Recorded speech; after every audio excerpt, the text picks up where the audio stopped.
Namaskaram. So in this video we are going to learn about a very important footwork that is related to Shiva's Damaru. So if people don't know what Damaru is, this is a Damaru. This is a musical instrument that is wielded by Lord Shiva himself. There is a belief and there is a saying according to Sanatana Dharma that all the spiritual sounds in the world has evolved out of the sounds of Damaru. So this is a very important, very spiritual musical instrument. So in Kalaripayattu, not only in Kalaripayattu, in martial arts of the Indian subcontinent, few call it Yantra Chudus, few call it Kalamchavat Sampradayam of Kalaripayattu. There is a footwork or a pattern related to Shiva's Damaru, and the footworks involved in that yantra or the chuvadu or the pattern is very important and has like very important spiritual and self-defense applications.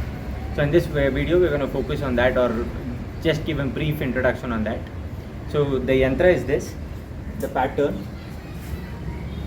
So as I have always told, a pattern or a movement in Kalaripayattu has three dimensions. The first dimension is the body conditioning dimension, the second is the self-defense dimension, and the third is the spiritual dimension of it.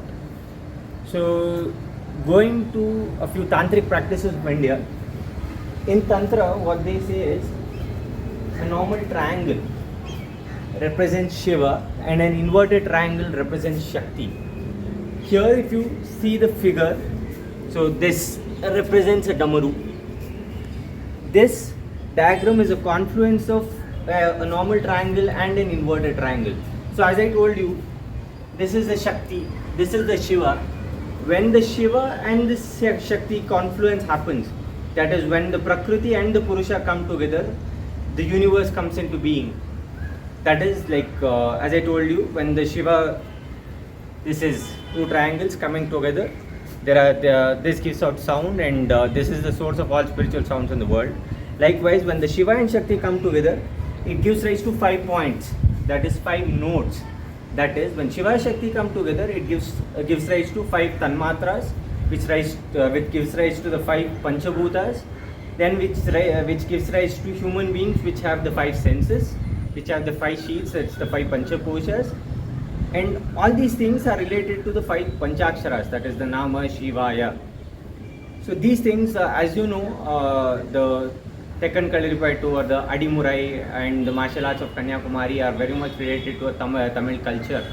There is very important reverence given to the Panchaksharas, that is the Nama, Shivaya, the 5 syllables. And the 5 syllables which are interconnected to the 5 chakras, they are related to a Panchavayus internally.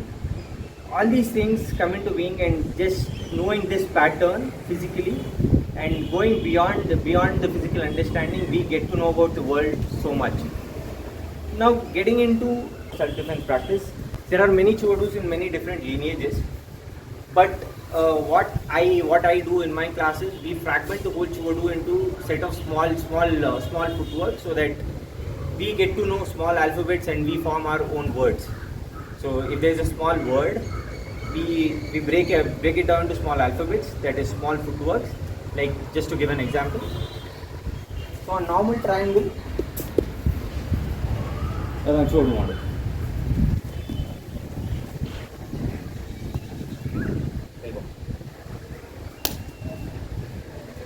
Here.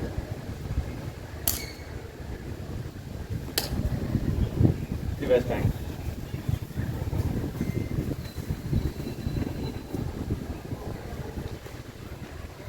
So these are the basic examples of a few chuvadus that can be done. Just to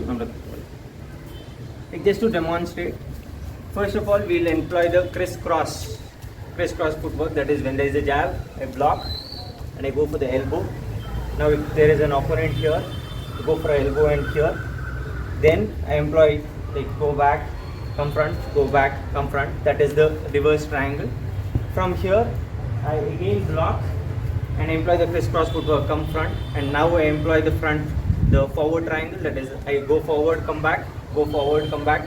The footwork remains the same, but the hand mudras, I can do Adichuveti, I can do Idichuveti, I can do just Adichuveti, or I can go for elbows, or I can go for Mastaka Prayogam, or I can employ kicks, I can do whatever. The hand mudras may change, but the footwork remains the same. So the 5 important footworks are the crisscross footwork. I go back and forth, back and forth. Then when I come back here, come back front. If there is a circular attack, I block, I attack, come back, I block, I attack, and I come back. Now, when I keep my left leg forward, for people who know a bit of Tekkan Kalaripayattu, they will be knowing about Ottichuvadu. That is, I keep one leg stagnant here, this will be stationary, and I move around. Ichueti, Adimurai. The footwork remains the same. If somebody is attacking me, I go. Or if I am here, if somebody is attacking me, I am not so confident, I come back. In the same way, I keep the right leg forward.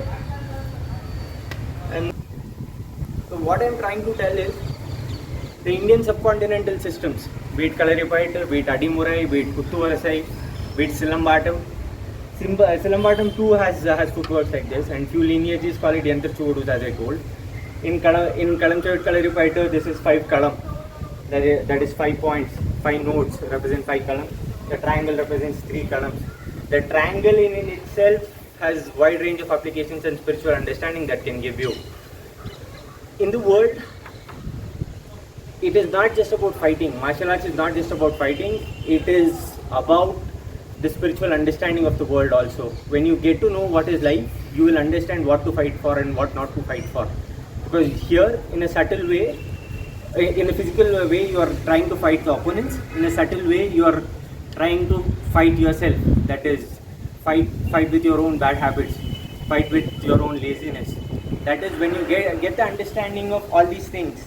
Like, see here, you can see that 2 triangles are intersected. That is, a triangle represents 3 gunas, Rajoguna, Tamoguna, Sattva-guna. And this triangle represents the 3 doshas, Vata, Pitta, Kapha. So the 3 gunas and the 3 doshas are connected. The 3 gunas, the 3 doshas are connected to the Panchabhutas. They are internally connected to the Panchakoshas. They are internally connected to the Panchaksharas, that is the Namah Shivaya. So there's a lot of spiritual understanding that can be had just by learning a single footwork or a single chuvadu like this. So just the theme or whatever I am trying to convey is, Kalaripayattu or the Indian subcontinental combat cultures are far beyond physicality, and it needs more takers not as a sport but as a lifestyle. Thank you.